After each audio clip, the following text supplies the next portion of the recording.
Hei, halo sahabat pecinta catur, selamat datang kembali di Catur Talk Indonesia. Dan ini tentunya partai grand final teman-teman pada event Julius Baer Cup 2023. Tentunya partai Armageddon, penentuan Ali Reza Virauja menghadapi Magnus Carlsen. Bagaimana permainannya berlanjut, langsung kita simak di Catur Talk Indonesia.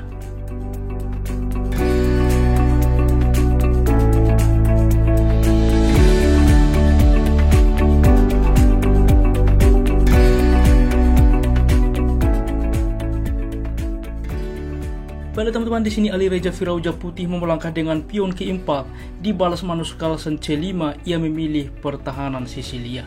Kita harus mengetahui teman-teman, karena ini Armageddon, tentu waktu putih lebih banyak dibandingkan hitam, sehingga apabila imbang, hitamlah yang memenangkan permainan. Sehingga pada kasus ini diwajibkan bagi Ali Reza Virauja untuk menang teman-teman. Kuda ke F3 saat ini, pion ke-6, lalu B3 mempersiapkan fianchetto, A6 dan G3 mengarah kepada double fianchetto ke depan. D5, maka pertukaran terjadi, gajah ke G2, kuda ke F6, rokade, gajah ke E7 mempersiapkan rokade, pion ke D4, dan betul saja Magnus Carlsen melakukan rokade, kuda ke C3 dan kuda ke C6, lalu kuda ke 4 juga menantang pion. Pion memukul pion, kuda menerima. Di sini tentunya gajah langsung juga mengancam menteri. Langkah kuda mengancam kuda terlebih dahulu, tempo mengancam menteri adalah bisa, walaupun memperbaiki struktur pion teman-teman. Tetapi Ali Reza memilih dengan kuda ke E2. Ia mencoba posisi yang tidak balance. Karena apa? Ia tidak membutuhkan imbang teman-teman. Benteng ke E8 berlanjut, lalu F3 mengusir gajah. Gajah mundur ke D7 dan gajah ke E3 saat ini. B5 berlanjut, di mana ke depan teman-teman kita lihat apabila kuda melaju ke depan memang mengancam benteng, ada potensi untuk diancam ke depan gajah, sehingga oleh sebab itulah ia mundur kuda ke C3, benteng ke C8, lalu gajah ke F2, gajah ke A3 dari Magnus Carlsen langsung juga ke depan mengancam benteng, mengancam kuda, benteng ke B1, kuda ke B4 berlanjut, mengaktifkan juga gajah ke depan, sehingga langkah juga pion mencegah gajah sebuah opsi. Benteng ke E1 dipilih teman-teman, tetapi ini juga tentunya punya tujuan yang cukup baik ke depan. Tetapi di dalam posisi ini Magnus Carlsen langsung juga memilih pion ke H5. Sebelumnya teman-teman, jika Anda di dalam posisi lihat, bar juga signifikan bagi Magnus Carlsen. Apa opsi terbaik hitam di posisi seperti ini? Bagaimana teman-teman? Selamat bagi Anda yang bisa menemukan langkah itulah dengan pion ke D4. Mengapa ini sangat kuat teman-teman? Tetapi sebelum kita membahas lebih jauh ke depan, di dalam posisi ini apabila dicoba fokus rencana sebelumnya gajah ke F5, inilah yang dipancing Ali Reza, sehingga ia memainkan sebelumnya dengan benteng ke E1 karena ada balasan kuda ke D4 mengancam gajah, juga menawarkan juga pertukaran benteng serta juga menghentikan pion. Gajah tentunya mundur, maka benteng memukul benteng skak, pertukaran menteri ke D2 simple mensupport kuda saat ini. Dan memang pion C2 diberikan, kuda juga langsung memukul kuda, gajah menerima dengan ide juga menteri menerima, ada menteri ke E5, maka Parwira juga ke depan akan kembali teman-teman. Tetapi tentunya di dalam posisi sebelumnya ketika dipilih langkah D4 ini sangat kuat. Mengapa demikian? Apabila kuda menerima, tentunya benteng simple memukul kuda teman-teman. Dan apabila di dalam posisi gajah menerima misalkan, maka gajah ke F5 saat ini menekan juga pion, dan ini sangat komplikatif ke depan. Sebagai lanjutan, opsi terbaik ialah gajah ke F2, maka gajah memukul pion saat ini, menteri memukul menteri, pertukaran. Di sini benteng mencoba menyelamatkan diri, maka kuda ke D3 mencoba menyelamatkan benteng, maka kuda memukul gajah, tentunya pertukaran gajah ke C5, tetap benteng akan tumbang. Sangat-sangat komplikatif tentunya. Bagaimana kemungkinan yang terjadi? Kita kembali ke partai aslinya.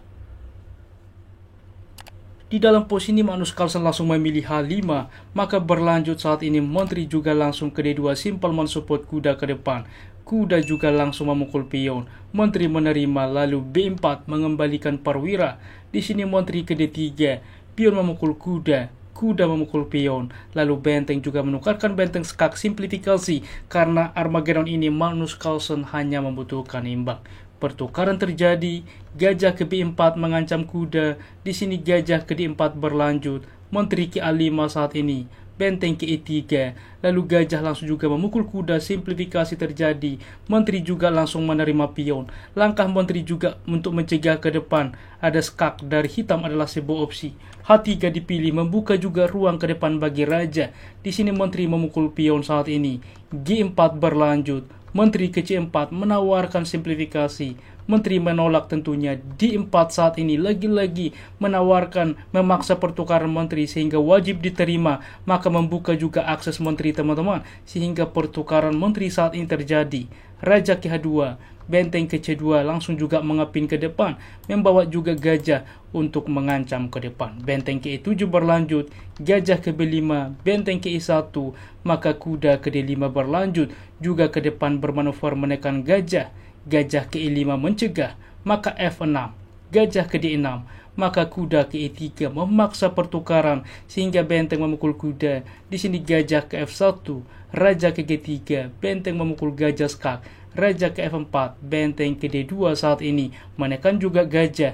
Gajah ke C5, benteng ke D5 lagi-lagi menekan, benteng juga melakukan skak, raja ke H7, gajah ke F8 juga mengcounter attack dari Ali Reza Virauja.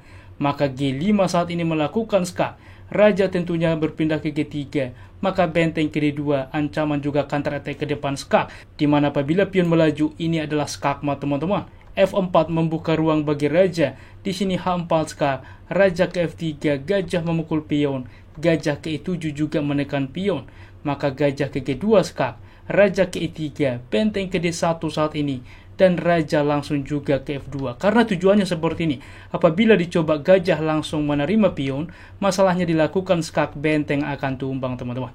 Oleh sebab itulah Ali Reza mencoba dengan raja tidak mencoba mengancam benteng, walaupun ini rekomendasi, tetapi ke F2 menekan, akan tetapi di sini gajah tidak berpindah tetapi H3 teman-teman. Dan waktu juga dari pemain kita lihat teman-teman, di sini kurang dari 1 menit dan Magnus Carlsen 1 menit cukup krisis kedua pemain. Gajah juga memukul pion, pion juga memukul pion saat ini. Gajah ke E5, di sini langkah benteng melakukan skak bisa, tetapi juga simplifikasi dilakukan. Di sini juga ke D2 skak, raja ke E1, F3 saat ini mengorbankan benteng teman-teman. Maka benteng ke E7 terlebih dahulu skak, apabila diterima saat ini jelas F2 pion tak terhentikan promosi, ini juga akan imbang ke depan. Oke, oleh sebab itulah di dalam posisi seperti ini dimainkan, dilakukan juga skak, raja tentunya berpindah, raja menerima benteng, tentu F2, G5 dilanjutkan saat ini. Satu-satunya untuk tetap imbang, walaupun dengan imbang Magnus Carlsen akan menang karena ini Armageddon, ialah dengan benteng ke G7 skak, raja berpindah, benteng juga ke G5, dimana apabila promosi benteng ke F5 skak memaksa pertukaran, dan inilah posisi finalnya. Di dalam posisi Ali Reza pasrah tentunya, ia G5, maka tentu Magnus Carlsen promosi saat ini G6, maka dilakukan skak, raja ke D3, menteri ke F5 skak. Di sini juga Ali Reza Virauja menyerah, karena apa? Setelah kemanapun raja berpindah dilanjutkan, maka pion akan tumbang. Terjadi pertukaran saat ini jelas, unggul 1 perwira dan juga 2 pion, sangat signifikan ke depan, apalagi juga pion ini tak terhentikan untuk promosi. Lagi-lagi luar biasa teman-teman, partai grand final yang terjadi, dan betul saja semua Magnus pada waktunya. Berikut tingkat akurasinya. Ulasan permainan dari komputer menunjukkan bahwa tingkat akurasi dari Grandmaster Ali Reza Virauja 87,8% dan Magnus Carlsen 91,9%.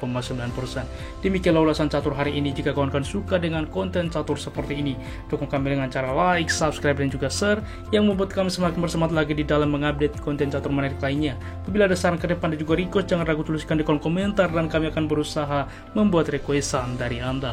Salam catur talk Indonesia, sampai jumpa di video berikutnya. Keep sharing and keep loving. Bye bye.